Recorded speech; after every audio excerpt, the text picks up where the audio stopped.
Hello and welcome to a new monthly series that I'm starting. We just spent over a year going through hermeneutics, the study of how to interpret the Bible, and I'm very excited to get back to doing this verse by verse, word by word, deep exegesis of biblical books. I've had a lot of fun doing Romans and Galatians and Revelation and Daniel, and so Hebrews is that's where we're at. Obviously, we're going to be looking at Hebrews, the book of Hebrews. And I'm approaching this, I think, with a little bit of caution because it's not a book that I feel like I'm super strong in. So as I've been reading through and preparing, I'm learning a lot. And I'm approaching the text very cautiously because I'm hoping that as I look at all the evidence and look at all the details and I really stop and slow down to read everything, that I'm going to learn some things. And I think we should be hopeful that when we're studying the Bible, that we are coming into new truths, and that of course is good and it's exciting for me. So, all right, so this is just going to be kind of an introduction to it because I think Hebrews is one of those. It's a really really complex book of the Bible, and I think it helps us if we just kind of do everything we can to read the details within Hebrews to kind of figure out the sort of who, what, where, when, why, and how, and so what sort of questions. And that's what I hope to accomplish today, as best as we can, because I think some of these questions we don't really have good answers for. Others we have tentative answers, and others we can have some pretty good answers. So I can confidently say that nothing that I tell you today is out of left field or rare. I'm pretty much taking the standard scholarly views on all of these sort of background issues. When we get to reading Hebrews, things might change a little bit, but for now, like nothing's going to be surprising to those that have studied Hebrews themselves. So let's just kind of begin. Beginning when we are looking at the document, the epistle to the Hebrews, it's very easy to open up and read it and say, okay, this doesn't look like an epistle. It doesn't start by saying, here is the sender to so and so, grace and peace from God our Father and from the Lord Jesus Christ. It doesn't have what is called an epistolary introduction. Okay. It'll have an epistolary ending. It'll conclude like an epistle, like a letter, but it doesn't have a beginning. So, if it's not an epistle, what actually is it? And we also call it to the Hebrews, but there's actually an open question as to whether it was actually intended to be written to Hebrews because it doesn't claim that as its recipients. Now, there's a lot of tradition that will actually attribute it to the Hebrews. In fact, a lot of the manuscripts from the third and fourth century will actually say Paul, the letter to the Hebrews that are living in Rome or something like that. There are a lot of manuscripts that say that, but those are pretty late, and that's it. It shows that the letter. I'm just going to call it a letter for now. Uh, really is just asking people to answer some of these questions, but in reality, some of these questions are difficult to answer with some confidence. So I'm going to start off by talking about the uncertainty of identifying the recipients. To whom is this written and from whom? Okay. The only geographical reference we have in the entire letter is at the very, very end where it says, those from Italy greet you. You may think, okay, well, it sounds like it is, we have people from Italy that's actually sending this. Italy, of course, is the country to where Rome is the city. Unfortunately, this hasn't settled the issue for many scholars because this could mean one of two things. Does those from Italy greet you refer to those who are with the author in Italy, as in they are in Italy and they are writing the letter to some people outside of Italy? Or does it refer to Italian citizens living elsewhere, like they have Roman citizenship, and they're living elsewhere, and they're actually greeting those who are in Italy? Okay, so Italy is related to it somehow. Either the recipients are in Italy, or the sender is with a bunch of people that are from Italy. We don't know. Okay, now I will just kind of put my cards on the table here. I do think that the standard phrase "those from Italy greet you" would most likely have been understood as that that the writer is writing to people that are actually in Italy. Okay, so it's greeting you. Those that are from Italy are greeting you. So I do think that this on the surface. Actually, sorry, I got that backwards. Sorry, I'm reading one. I'm looking at my notes in Italy. I think that the most likely reading of all this is that the author is actually in Italy. He's in Italy and he's writing this to somebody else. Okay. Whether he's actually in Rome, that's a different question.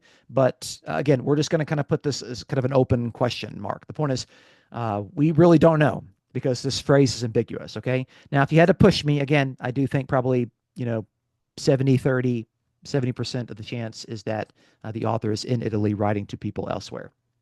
All right. To whom? Are the intended readers, are they Jews? Are they Jewish Christians? Are they Gentile Christians? Are they a mixed congregation of Christians, as in Jews and Gentiles? Okay. Throughout Christian history, there have been a variety of answers that have been given to this sort of question. Okay. Now, some people will just say, well, look at all the times that Hebrews quotes the Old Testament. That must prove that it is written to Hebrews. And to me, I actually don't think that that's very conclusive. In fact, the emphasis on the Old Testament scriptures is fairly inconclusive, as you can find similar emphases found in letters like Galatians and First Peter, which have a lot of quotations from the Old Testament, and they're very much interested in Jewish issues, but they're actually written to Gentile Christians. I think the suggestion that Gentiles in the first century would not be interested in quotes from the Old Testament, I don't find that very convincing at all, because I think most people that are going to be watching this would consider themselves to be Gentile Christians, and they're very much interested in the Old Testament. They're very much interested in Abraham and David and the promises and Adam. And just because you're a Gentile doesn't mean you're not interested in the Old Testament. So I don't think the emphasis on the Old Testament proves that it's written to Hebrews. So again, that's a suggestion that's been made, but I don't find it very convincing. What about the emphasis on sacrifices and the priesthood? Does that tell us that it's probably written to Jews or Jewish Christians? Again, I don't think that's very conclusive, because early Christians are all going to regard the Old Testament as inspired scripture, even if they saw themselves in the new covenant, as in even if they saw themselves no longer related to the physical sacrifices in Jerusalem and the priesthood that works in the temple day in and day out. And I think actually all Christians, all the early Christians, really had to wrestle with the de-emphasis on the Levitical priest and the temple sacrifices, while also maintaining the value of the Old Testament scriptures. So I'm starting off by saying that we have a couple of pieces of evidence here that traditionally have been used to prove that Hebrews is written to Hebrew people, and it's led to the title Hebrews. But I don't think that this evidence actually is very conclusive. I don't think it actually proves anything one way or another, because it could be read in light of lots of other recipients. So where does that leave us? Okay. Well, what I actually notice throughout the letter of the Hebrews is that the author really, really, really wants to discourage desertion. The author is writing to get the original audience, the readers, to not abandon the faith. Okay.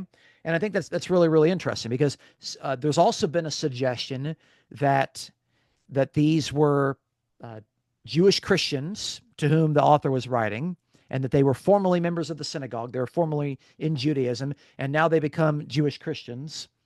And Hebrews is trying to keep them from leaving the church and going back to the synagogue. Okay. But when you look at the evidence, it doesn't actually seem like going back to the synagogue is the warning. It actually seems that the Christians are in danger of just falling away and giving up the faith completely. Okay. So look at some of the evidence that we actually have here that indicates the warnings that help us to potentially identify the recipients. In chapter 3, verse 12, the author says, "Take care, brethren, that there not be any one of you an evil, unbelieving heart that falls away from the living God. Okay, so the warning here is that they might stop believing and they would fall away from God. Now, Jewish Christians being tempted by the synagogue to abandon Christianity would technically not be falling away from the living God.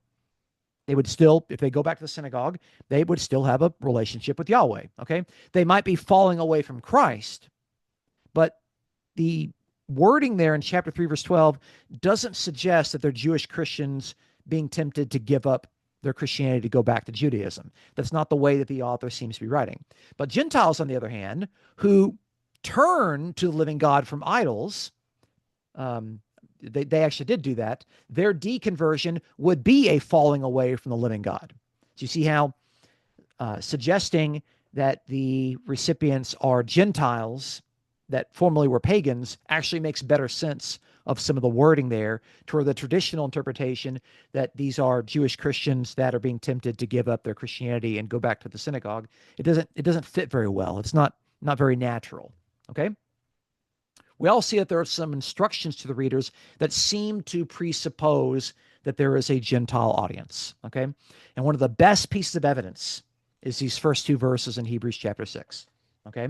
So I want you to look at this kind of sixfold level of their introductory catechism and think about it. Think about whether this makes better sense for Jewish Christians or for Gentile Christians.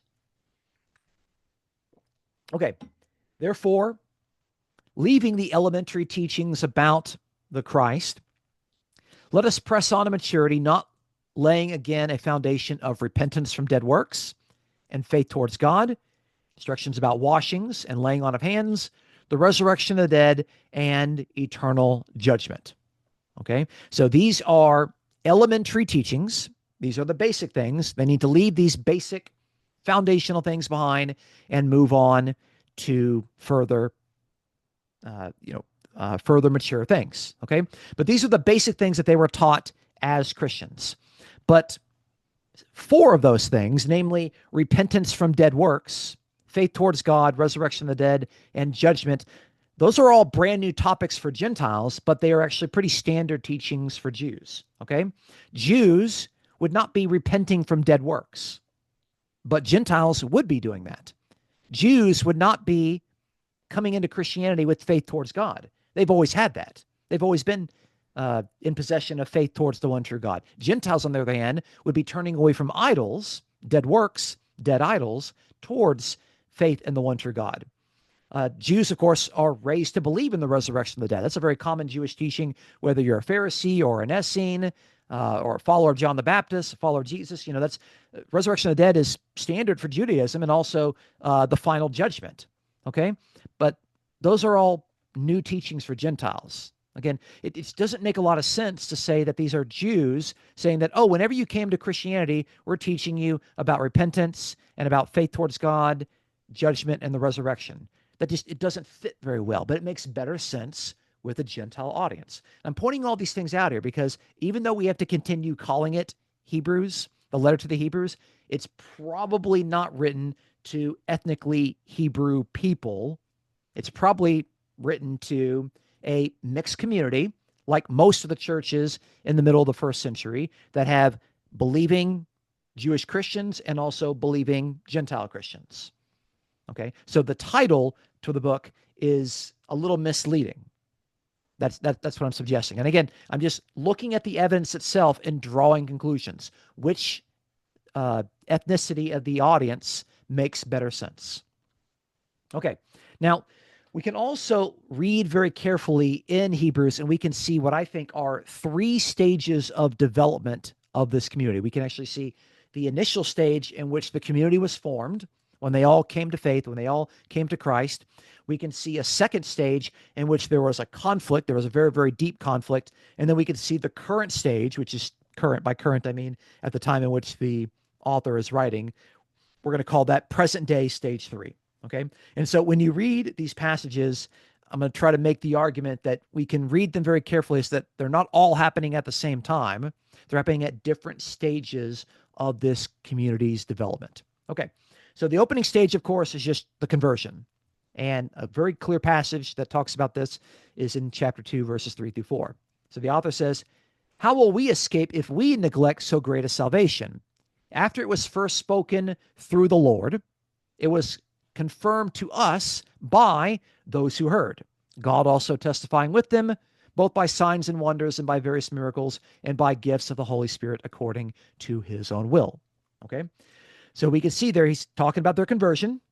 He's like, look, salvation was spoken through Jesus, which proves, by the way, that Jesus preached the gospel of the kingdom, and that was salvation, and that there's no dispensationalism. Salvation was spoken by Jesus. It was confirmed by those who heard, as in the earliest followers, but it was confirmed to us by those who heard. Okay, so we have those who heard Jesus, like the earliest followers of Jesus, but then it was confirmed to us by those groups. So I actually think that this suggests that the community is a group of second generation believers. Okay. They weren't the ones that heard from Jesus. They were those that were confirmed by those. They were the second group of people. Okay. And we can see that in their initial conversion experience. Hey, they had this experiential encounter with the Holy Spirit, signs, wonders, miracles, the gifts. I mean, like there was a demonstrable conviction that, hey, God is testifying with them, and they remember this, and the author is recalling this. Okay, so this is stage one. Stage one is their conversion. Clearly, they became Christians. We have the confirmation of the earliest preachers, and of course, God testifying with the gift of the Holy Spirit. Okay, stage two seems to suggest that there was a different time. And you can see it's here in chapter 10, verse 32. It says, remember the former days. Okay, he seems to kind of be recalling something back in the past, but he's not talking about their initial conversion experience. Okay, it says after having been enlightened. Okay, now notice what happened here. You endured a great conflict of sufferings, partly by being made a public spectacle through reproaches and tribulations, and partly by becoming sharers with those who were so treated. You showed sympathy to the prisoners and accepted joyfully the seizure of your property, knowing that you have for yourselves a better possession and a lasting one. Okay. There's a lot to unpack in this. Okay. Because one of the things that we want to do is we want to try to figure out what is the problem in Hebrews? What is the problem with the community that brought the author to actually write this letter? And when you read the New Testament, there are lots of different documents that, okay, well, there's sin in the community, or there's new teachers that have come in that are teaching something different, or there's bad doctrine that needs to be corrected, or a variety of things. Okay, but we can get a lot just out of these three verses here. Okay, so we could see that there was a great deal of suffering. Part of it had to do with being made a public spectacle through reproaches and tribulations. Okay, so there was public shaming, there were tribulations, there was some sort of reproach. Okay, and also partially that they decided that, you know what, we're going to be sharers with those that are treated that way. So they came up in support of those that were shamed, suffered tribulation, and some people were thrown into prison because of this, and some people had their property confiscated. Okay, and it seems that when this happened, notice that they accepted joyfully the seizure of the property. They didn't pick up their weapons. They didn't take up their swords and respond violently to this. They just said, we have a better possession. We have a lasting one. We're citizens of God's kingdom. So you know what? You could take this from us, but it doesn't matter because you can't take away our hope. Okay. But there's a lot we can learn from that stage too. So again, I'm just kind of summarizing it here. There's hostility, there's rejection, there's shame, and there's confiscation of property. So that happened. But also we have those that actually stood up for them. And when you stand up when people are wronged, you're going to receive the same shame. You're going to receive the same sort of mockery. You're going to be ostracized just as they are by your family and your friends, maybe your workplace. Okay. So that seems to have happened sometime earlier in the community. It doesn't seem to be taking place in the present. And again, when I say in the present, I mean not 2025, but at the time in which the author is writing. Okay.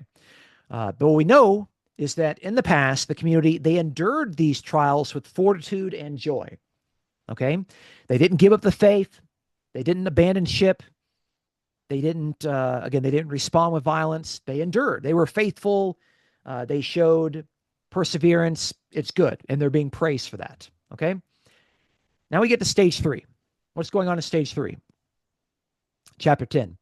Let us hold fast the confession of our hope without wavering, for he who promises faithful. Let us consider how to stimulate one another to love and good deeds, not forsaking our own assembling together, as is the habit of some. That's a key issue right there. Okay. But we need to encourage one another all the more as you see the day drawing near. Okay. So now we're noticing that in the present, okay, some people have decided, you know what? I don't want to show up to church because we know that in the past, people have had their property confiscated. We know that people have been thrown into jail. And if I show up there, if people know that this is, we're meeting at, Joe Schmo's house for church, and people know that we're meeting there, then they might come and get me and they might throw me in prison. So some people, it's not everybody.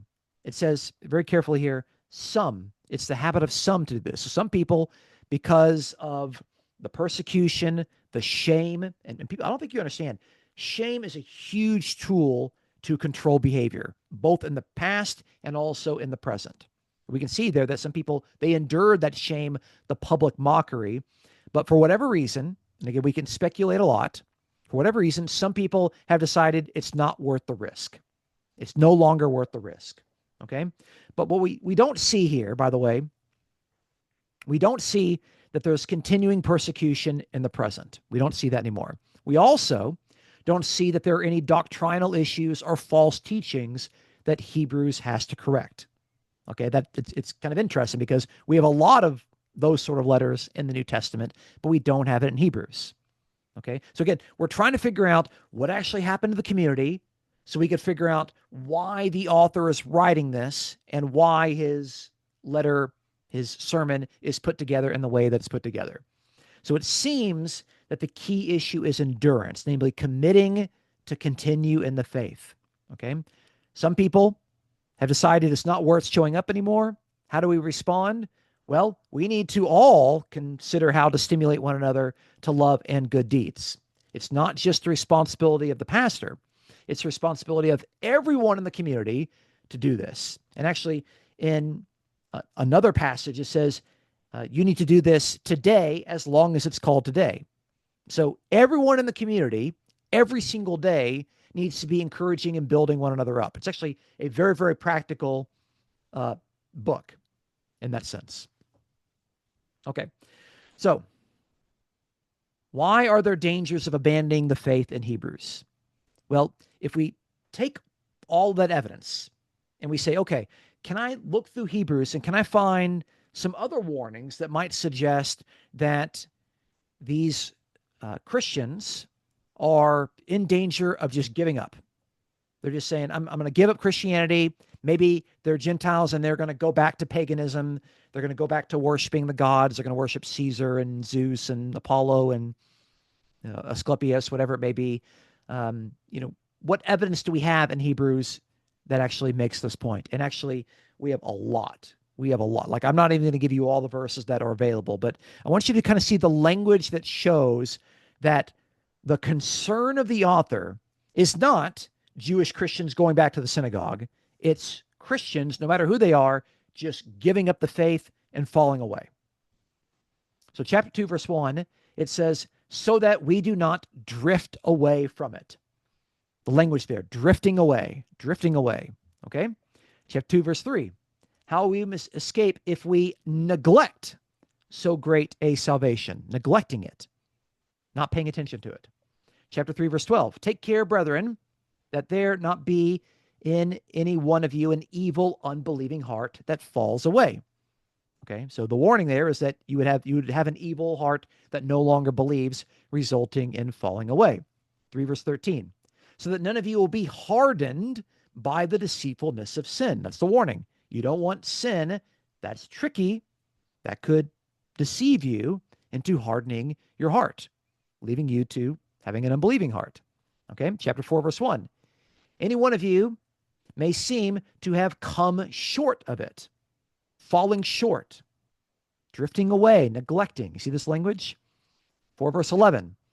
So that no one will fall through following the same example of disobedience. He doesn't want this to happen. Notice the concern is disobedience, not being faithful, not being loyal, not obeying. Chapter 6 verse 6 said if you fall away, you can't even be renewed. But we've already seen the falling away language in chapter 3 verse 12. Here in chapter 10, if we go on sinning willfully after receiving the knowledge of the truth, there's no longer a remaining sacrifice for sins, but a terrifying expectation of judgment. Again, you can see it's abandoning the faith by going back to sin. Chapter 10, verse 39. But we are not of those who shrink back to destruction. Again, shrinking back, drifting away, falling away, coming short. Chapter 12, verse 3. So that you will not grow weary and lose heart. Again, if you abandon the faith, it's because you're tired of doing all this. You're losing heart. You're no longer confident, okay? So again, all of this language here suggests that the issue is Christians, some of them in this community, wherever it is, don't feel that it's worth continuing to be a Christian for whatever reason, whether it's past persecution, shame, being thrown into prison, having property confiscated, harassment, whatever it may be. Okay? But I don't think that this is Hebrew people that are like Hebrew Christians, Jewish Christians, that are being tempted to go back to the synagogue. The language doesn't suggest that. The language suggests you need to continue in the faith or you're going to fall away and you're going to just give up and abandon the new covenant.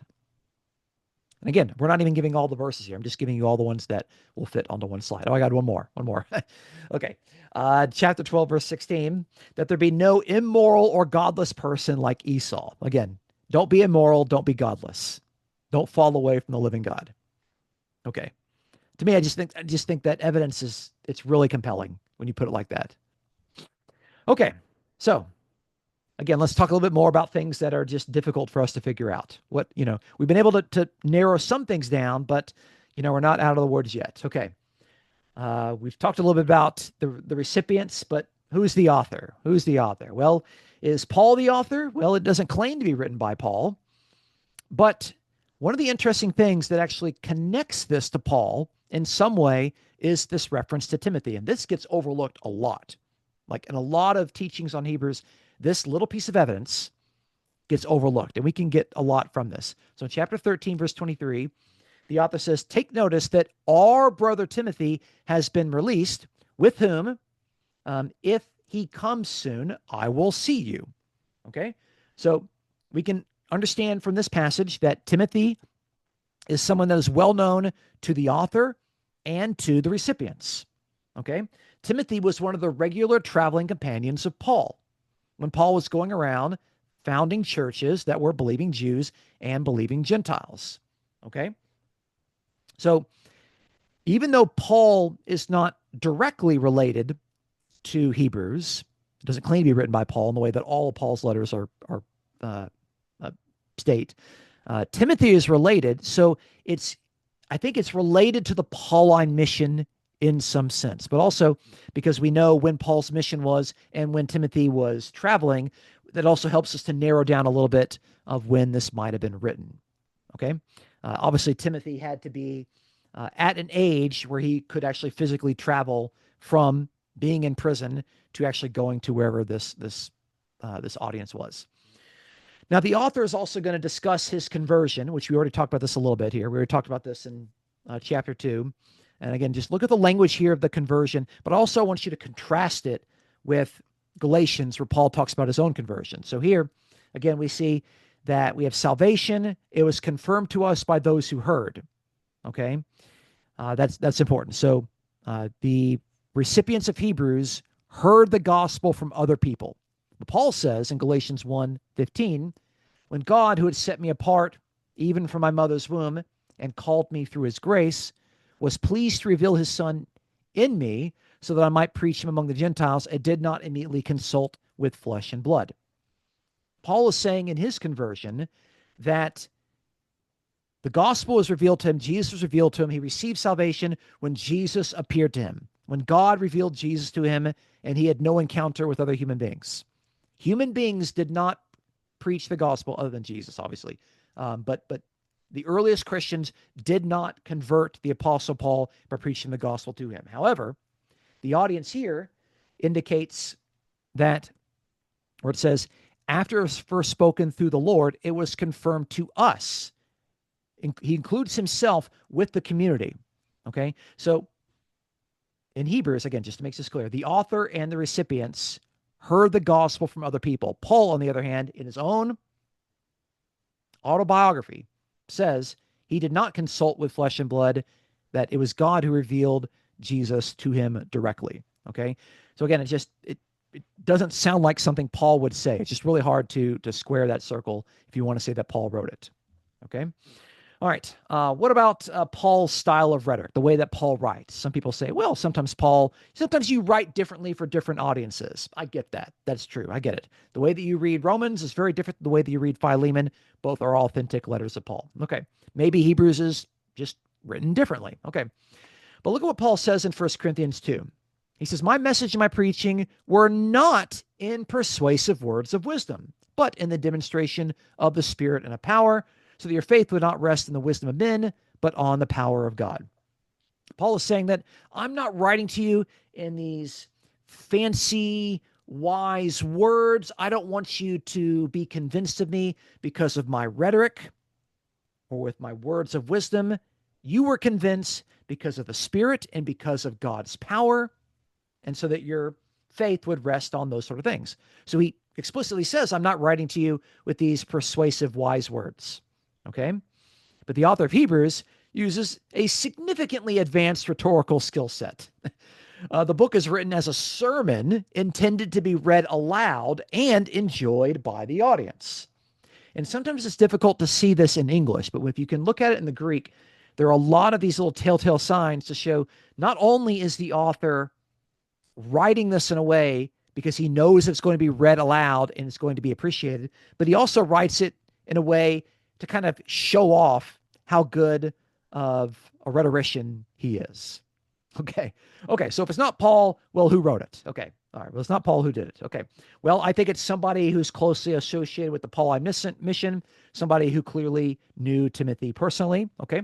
So we can try to narrow it down a little bit. We've got some good guesses that people have had. Some people have said, well, it should be Barnabas, because Barnabas, we are told in the book of Acts that he's a Levite, and the book of Hebrews talks about a lot of priestly topics. Okay, that's a good guess. Okay, I can't actually say that's wrong or there's anything wrong with that. I think it's possible. I think that's far more possible than Paul. We know Paul didn't write it. We know Timothy didn't write it. Okay, that's for sure. Maybe it is Barnabas. Okay, some people will say, well, it's Apollos, because Apollos is called an eloquent man in Acts chapter 18, verse 24. He's a sophisticated writer. Possible. Maybe. Could be. Okay. Some people have said, well, maybe it's Prisca, also known as Priscilla. Okay. The wife of the husband and wife duo, Priscilla and Aquila. Okay. Some people have argued this because I think they want there to be a female author.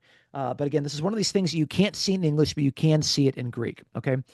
Because participles in Greek, participles are verbs with kind of an ing in it, like running and walking and swimming and that sort of stuff. Okay. Participles are gendered in Greek. And so there's this one participle to where the author speaks in the first person in Hebrews chapter 11, verse 32, where he says, for time will fail me if I tell. And this verb here, the egumenon, is actually masculine, to where it could be feminine if the author was a female. Okay. But it indicates here that the author is masculine. So I'm sorry, it can't be Prisca/Priscilla. Okay. There's also something that we can say about the author is that in chapter 13, verse 19, the author says, I urge you all the more to do this so that I may be restored to you the sooner. This indicates that the author knows the audience deeply. They know each other. So some people say, well, it could be Priscilla writing kind of secretly. Maybe nobody would have accepted her work because she's a female, so she wrote in the guise of somebody else. But I don't think that works, because we can see here that the audience knows who the author is. The author knows who the audience is. So I'm sorry, Prisca just doesn't work. So maybe Barnabas, maybe Apollos. I don't know. You don't know. I think Origen said in the 3rd century, only God knows. Only God knows. Okay. So that's just kind of one of those things. Like, we don't know. We've got some good guesses. We've got some options that are just impossible. In the end, I don't think it matters so much. Okay. All right. What else is uncertain? Okay. Well, we can learn a little bit about the author's education by looking at Hebrews as a piece of Greek literature. So the author is going to use Greek like a native speaker. He is very, very highly sophisticated. Now, if you're to read something like the Gospel of Mark, or like the Gospel of John, or even like 1st, 2nd, and 3rd John, they're written not by someone that I think is super comfortable with Greek as if they're a native speaker. They're probably someone that is using Greek as like a 2nd or 3rd language. Not with Hebrews. Hebrews is not like freshman level Greek reading. Hebrews is hard. Hebrews is difficult. Like, Hebrews is not the fun thing to pick up and read and say, hey, let's just translate through it. It is not easy. It's very, very difficult. Okay. And any people that have taken Greek 101 or even 2 semesters of Greek, they know that Hebrews is not the place that you start off at. Okay. It seems that the author has some sort of formal training. And again, it's difficult to kind of prove this. However, there have been some really, really, really good studies to show some of the arguments in Hebrews, like in Hebrews chapter 12, and they seem to be giving an argument in that chapter that are drawn straight out of ancient Greco-Roman textbooks on elementary rhetoric. The author is giving an argument that is exactly how someone who's been trained in Greek rhetoric would actually write. Okay. And so if I had the time, I would actually put them all up here for you to see. It would take a long time to do, so you're just going to have to trust me on this. Maybe sometime when we get to chapter 12, we can dig in deep and we can look at this particular point. But this is someone that I think really has been formally trained, highly sophisticated. It's a very polished book. Okay. Now, what do I mean by the author not only writing well, but also writing for fun?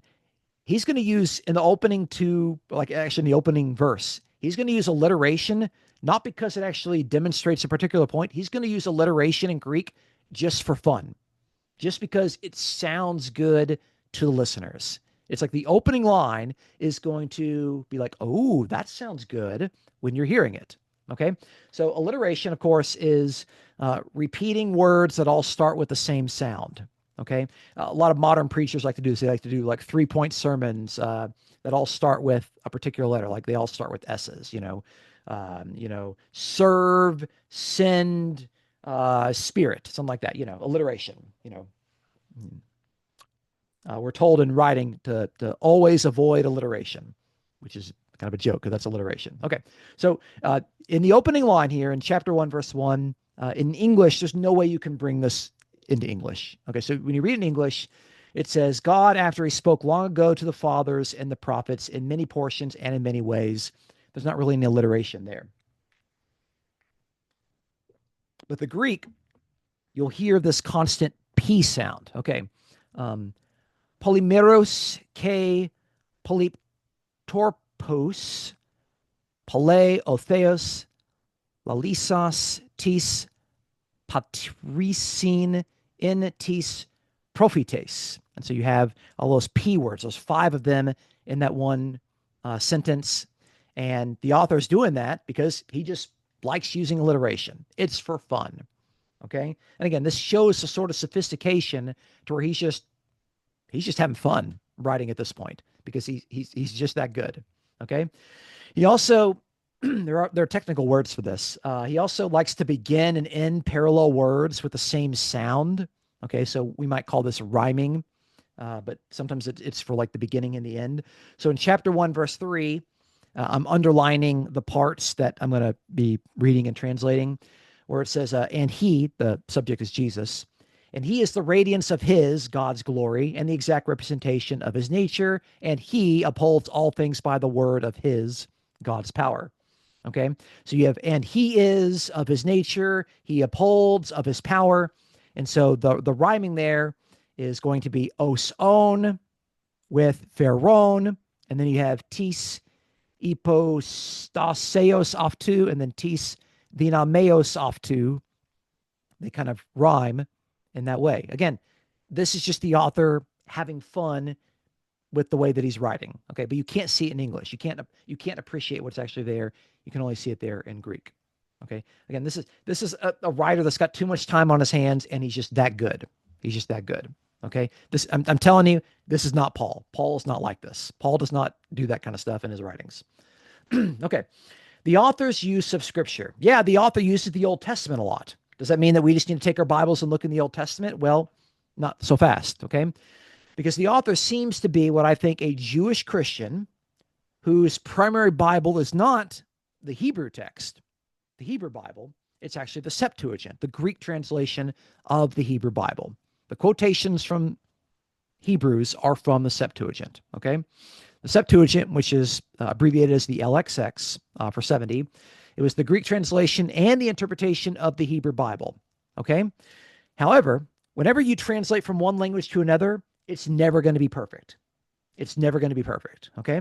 It's not without the difficulties. Now, what I wanted to do here is I wanted to show you the admittance and the acknowledgement of a guy, of a Jew, who translated one of these intertestamental books.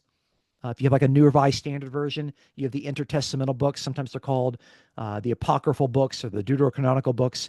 There's a book in there called Sirach. And at the very beginning of it, there's an introduction because this is the grandson of the person who actually wrote the book. Okay.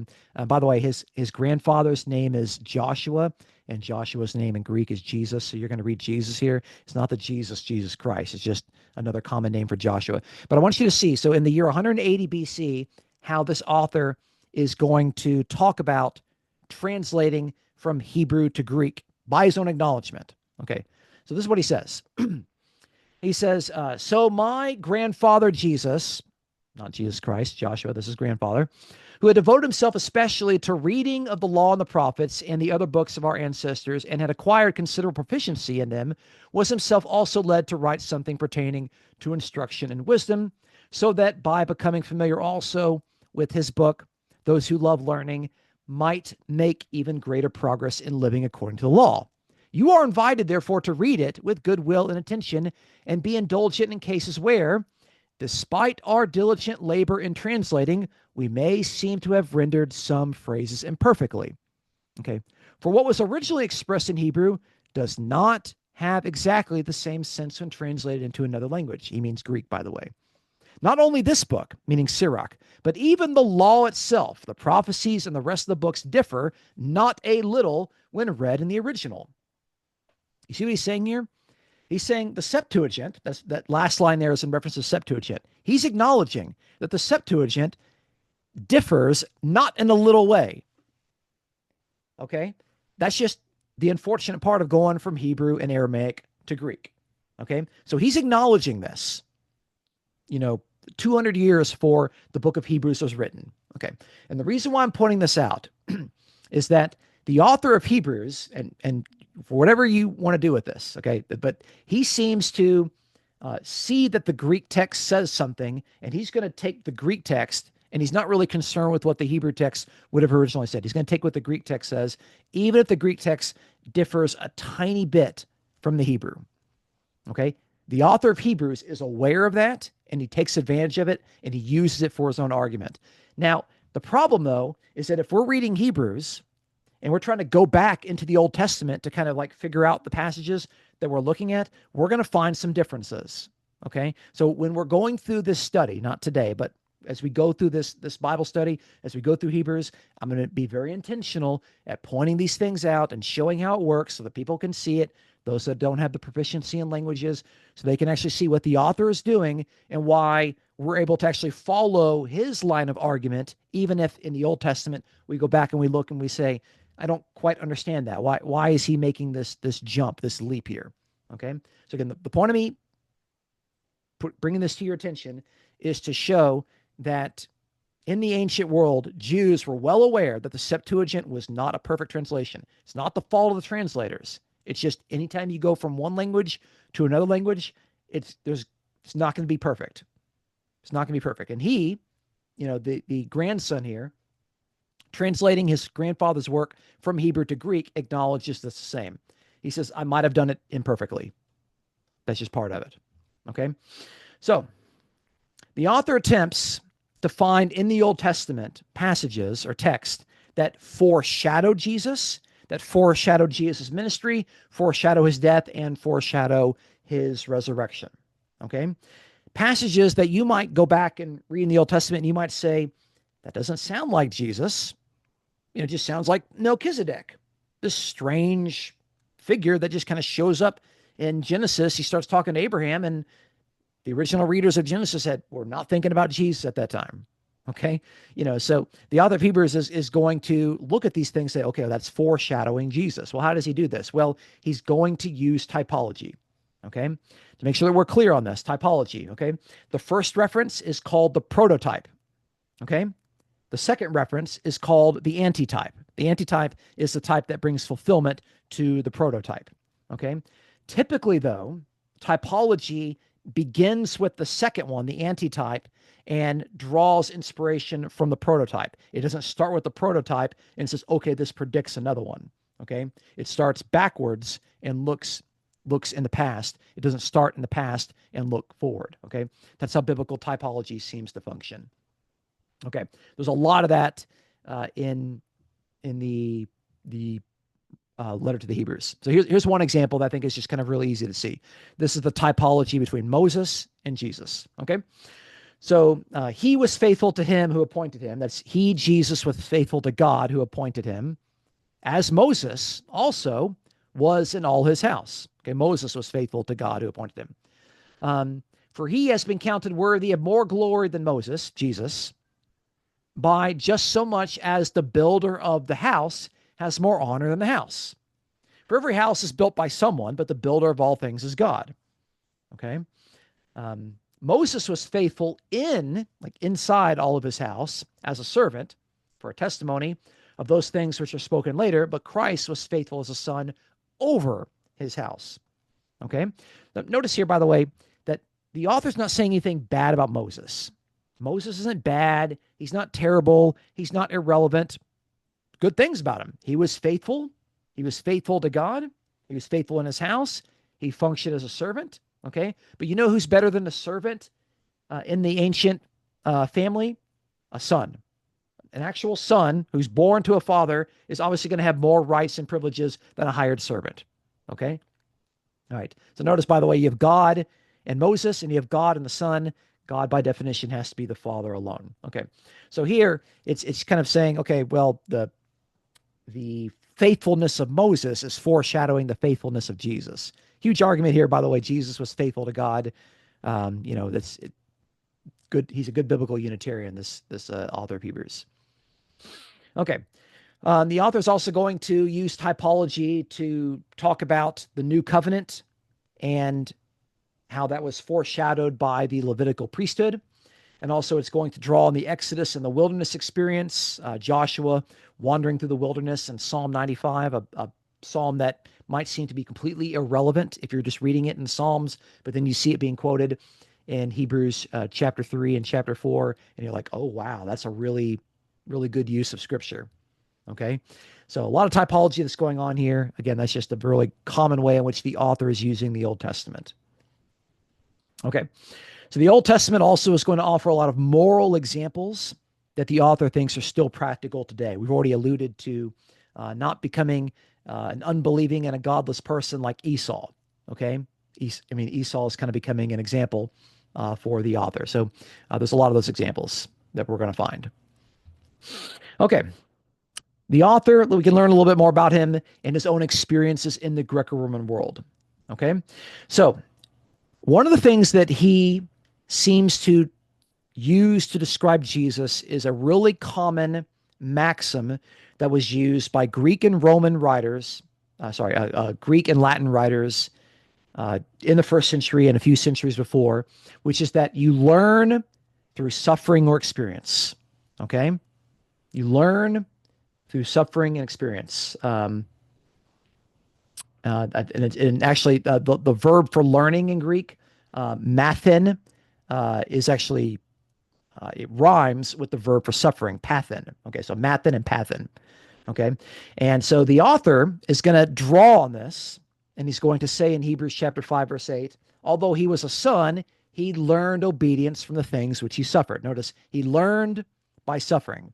He learned by suffering. Okay, but this sort of maxim that, hey, everyone knows and understands that the best way to learn is by suffering or experiencing something, that appeared in all of these writers. In Aeschylus, Sophocles, Herodotus, Aesop, the person that wrote Aesop's fables, and several times in Philo, who, of course, is also a first century Greek-speaking writer that's very sophisticated. So again, you're seeing this here in Hebrews chapter 5, verse 8, but when you put it in the context of the ancient Greco-Roman world, you can see, oh, the author is portraying Jesus as also someone who is learning through suffering and experiencing, just like everyone else is saying. Okay, it's kind of an interesting detail. Also, that's really hard for Trinitarians, by the way. How can Jesus learn by suffering? Okay, milk and maturity. Okay, it also shows up in Hebrews chapter 5. Let me give you the passage here, verses 11 through 14. Concerning him, I think this is concerning Melchizedek. We got much to say. It's hard to explain. Why? Because you've become dull of hearing. Notice the hearing. He assumes that this is going to be read aloud and you're going to be listening to it. For though by this time you ought to be teachers, you have need again for someone to teach you the elementary principles of the oracles of God. And you have come to need milk and not solid food. For everyone who partakes only of milk is not accustomed to the word of righteousness, for he is an infant. But solid food is for the mature. Okay, so the sort of like the milk and the maturity, the mature and the immature.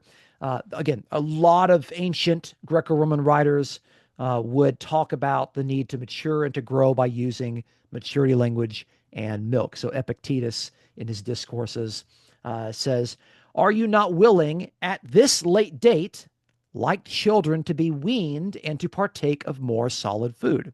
He's saying you should be by this time, by this late date, you should be eating the solid food. You should not be children. Okay. So again, Hebrews is showing that he has been influenced by this sort of rhetoric that's common in the Greco-Roman world. We don't see this in Paul, but we see it in Hebrews. All right.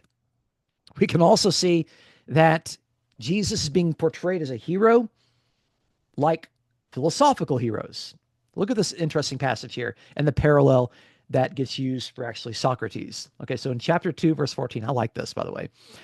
Therefore, since the children share in flesh and blood, he himself, that's Jesus, likewise also partook of the same. Why? That through death he might render powerless him who had the power of death, that is, the devil, and might free, remember that, he might free those who the fear of death were subject to slavery all their lives.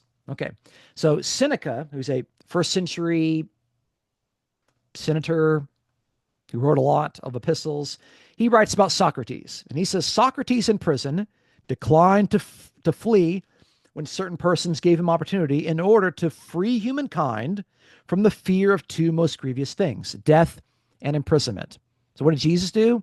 He freed the people who had the fear of death and were subject to imprisonment because they needed to be freed and they were slaves. Okay.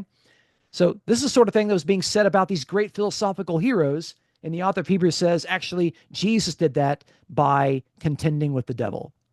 Again, if you don't have that context, you just read over this passage and it doesn't mean anything to you.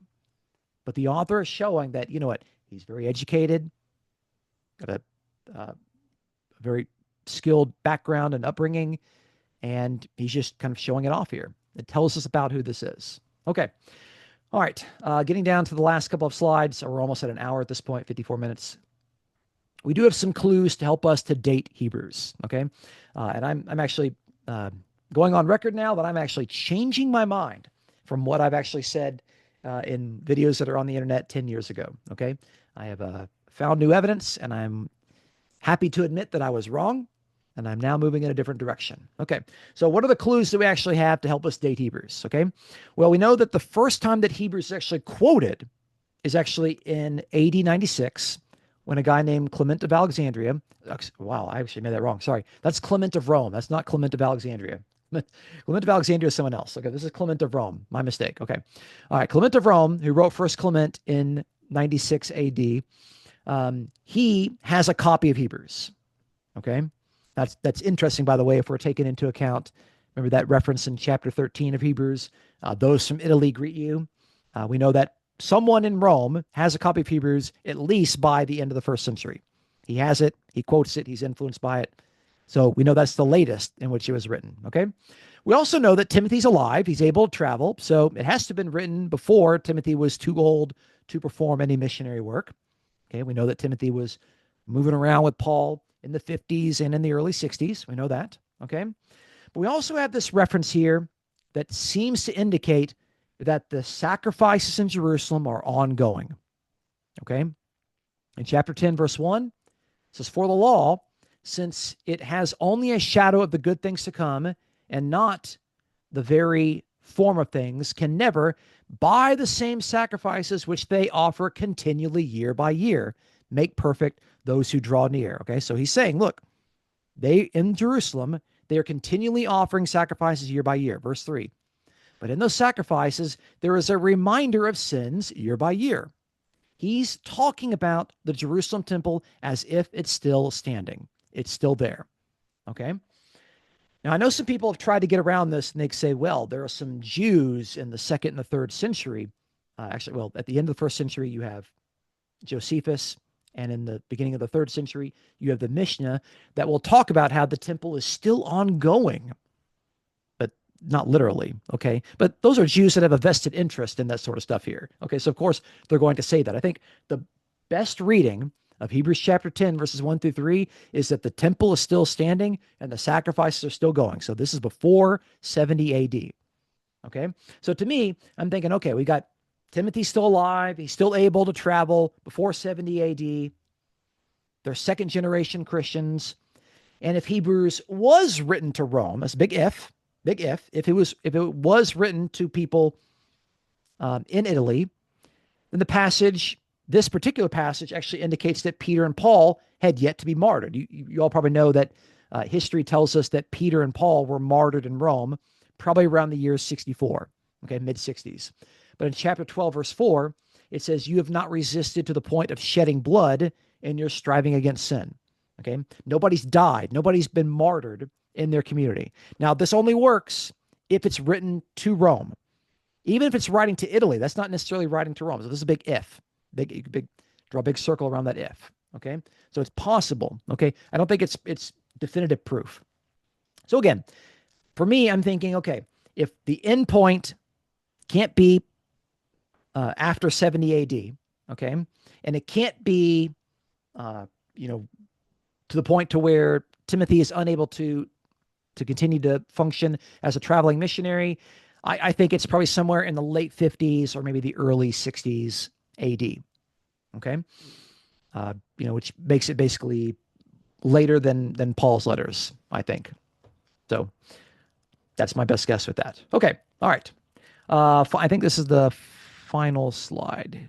Yes, final slide. Okay, all right. What's the purpose of it? Okay, we've done the best we can. What's the purpose? After everything we've looked at, after trying to look at the audience and the time and the author and his skill set and what he's trying to do and what he's trying to see and what he's trying to avoid, what is he actually trying to do? What is he trying to accomplish? Why was Hebrews written? What's the point? Okay. We've got a variety of passages that I really think make this point clear. And I think that the author is trying to encourage the readers to endure, to persevere, to be steadfast, to be faithful. Okay? Chapter 3, verse 6, "Christ was faithful to the Son over his house, whose house we are, if we hold fast our confidence and our boast of our hope firm until the end." You got to continue in your faith. Okay? Chapter 3, verse 14, "For we have become partakers of Christ if we hold fast the beginning of our assurance firm until the end." There's a big if there. You got to hold it fast. You got to remain faithful. Chapter 4, verse 11, "Therefore, Let us be diligent to enter that rest so that no one will fall through following the same example of disobedience. Don't be disobedience. Let's be diligent to enter that rest. We aren't there yet. Verses 14 through 16. Let us hold fast our confession. Therefore, let us draw near with confidence to the throne of grace. Let us do this. Let us hold fast. Let us draw near. Let us continue moving forward. Chapter 6, verse 11. We desire that each one of you show the same diligence. Why? So as to realize the full assurance of hope. When? Until the end. Why?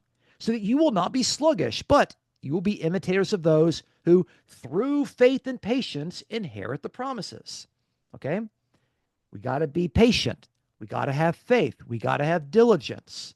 We got to maintain our faithfulness to the end. Chapter 10, verses 22 to 23. Let us draw near. Let us hold fast the confession of our hope without wavering. And again, the last verse, and again, this is not exhaustive. I mean, there's like 2 or 3 other slides of verses we could look at that really make this point. This is at the very, very end. We are seeking the city which is to come. They could take away our property. They could take away our pride. They could take away our honor. They could take us all into prison. They can't take away our inheritance. They can't take away the kingdom of God. We are seeking the city which is to come. So I think there are some things about Hebrews that we can know, some things of Hebrews that we can't know. We can make some educated guesses. And I'm trying to be very, very careful with those things. But I think what we can know is that the book is written to get people to be faithful, to endure, to persevere, and to be steadfast, because the author does not want them falling away from the faith. That's my story, and I'm sticking to it. So, all right. Thanks for watching. Take care, and I will see you all next month.